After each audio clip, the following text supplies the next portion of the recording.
पेठ बीड पोलिसांनी जमिनीच्या वाटणीवरून डोक्यात दांडक्याने मारून भावाचा खून, आरोपी पिनू याला केली अटक। 29 नोव्हेंबर रोजी रात्री 8:30 ते 9 वाजताच्या दरम्यान इसम नामे निशिकांत शहादेव फरताळे याने शेतीची वाटणी का करून देत नाही या कारणावरून त्याची आई लता, वडील शहादेव, भाऊ अशोक व सचिन यांना लाकडी दांड्याने मारहाण केली। सदर मारहाणीत सचिन शहादेव फरताळे याला निशिकांत फरताळे याने जीवे ठार मारण्याच्या उद्देशाने लाकडी दांडक्याने डोक्यात मारून गंभीर जखमी केल्यामुळे त्यात सचिन फरताळे हा दिनांक 30 नोव्हेंबर रोजी 12:30 वाजता सुमारास मयत झाला असल्याची माहिती पेठ बीड पोलीस स्टेशनला मिळाली व मयत सचिन फरताळे याची आई नामे लता शहादेव फरताळे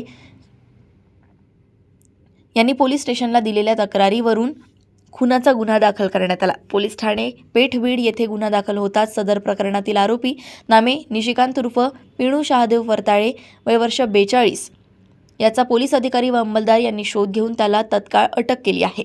बीड येथून सहसंपादक रणजित मस्के यांची रिपोर्ट।